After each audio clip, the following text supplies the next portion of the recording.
The liberal journalist of the year, Margaret Brennan from CBS News. Margaret Brennan is the one who first went viral because she was interviewing J.D. Vance and she was henpecking him. And J.D. said, I really don't care, Margaret.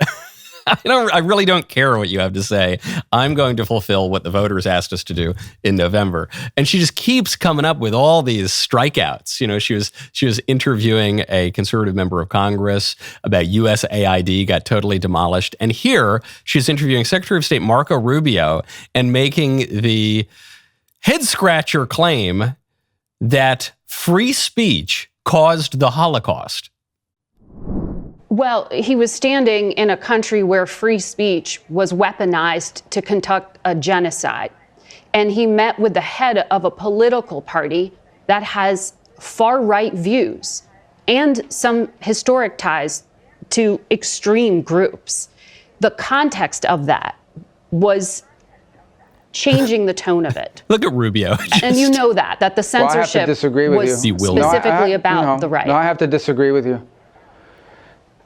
Free speech was not used to conduct a genocide. The genocide was conducted by an authoritarian Nazi regime that happened to also be genocidal because they hated Jews and they hated minorities and they hated those that they had a list of people they hated, but primarily the Jews. There was no free speech in Nazi Germany. There was none. There was also no opposition in Nazi Germany. They were a sole and only party that governed that country. So that's not an accurate reflection of history.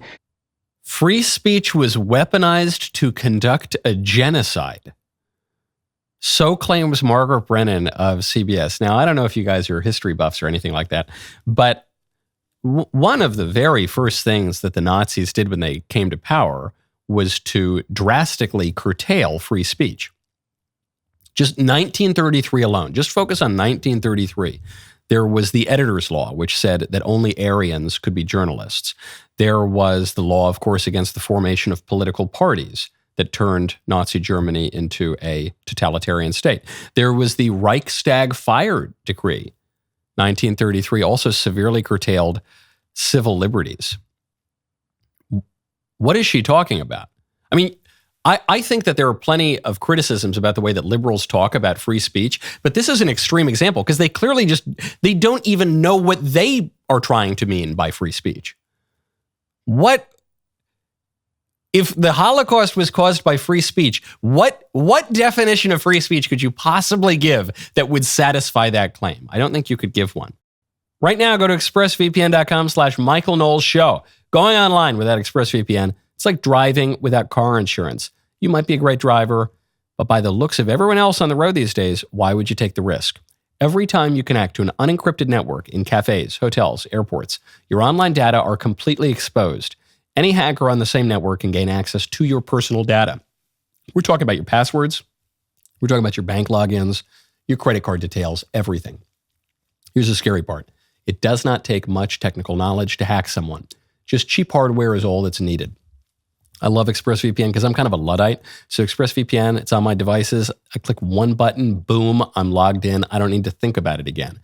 Super duper easy to use. Fire up that app, one button, you are protected. It works on all your devices, your phones, your laptops, your tablets, everything. Creates a secure encrypted tunnel between my device and your device and the internet. Keeps your data safe no matter where you are. Get 4 months for free, scanning the QR code on screen, clicking the link in the description box below, or by going to expressvpn.com/Michael Knowles Show.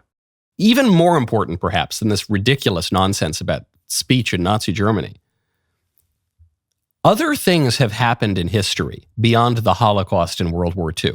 I know this will be shocking to many liberal journalists and politicians, but there actually have been other events in history to which we can compare present events.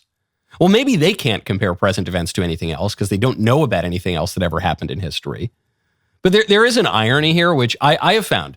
The people who are most inclined to compare every single present political event to the Holocaust or Hitler or World War II, ironically, don't even know anything about Holocaust, Hitler, or World War II. Have you noticed that? Because, there are other events. There are the Napoleonic Wars, for instance. There was the Renaissance. There was the Battle of Vienna. I don't know. I'm just kind of off the top of my head. There are other events that have happened in history. But the ones who constantly say, well, Donald Trump wore a necktie. And you know who else wore a necktie? Hitler. You think, oh, you don't Not only do you know nothing about history, you don't even know about Hitler. You don't know anything about anything at all. I think this stuff just does not work anymore. Oh, the conservatives are fascists. Sure. 15 years ago, we used to say, no, we're not. Marco Rubio still had a little bit of that reaction. No, we're not. We're actually the opposite. The Democrats are the real fascists. They're the real Hitlers or whatever. Now I think people make these stupid claims. And my reaction is just to say, oh, yeah, okay. Whatever. We're gonna keep doing what we're doing, all right? You know the thing that the majority of Americans elected us to do? We're going to keep doing that, and you can keep screaming your head off about Hitler and how free speech caused the Holocaust or whatever. You can babble your gibberish. We don't really care. We don't really care, Margaret. Okay? That was a great clip. Now stop. Ring the bell. Stop it. Stop. Hey, stop. Thank you. See you next time.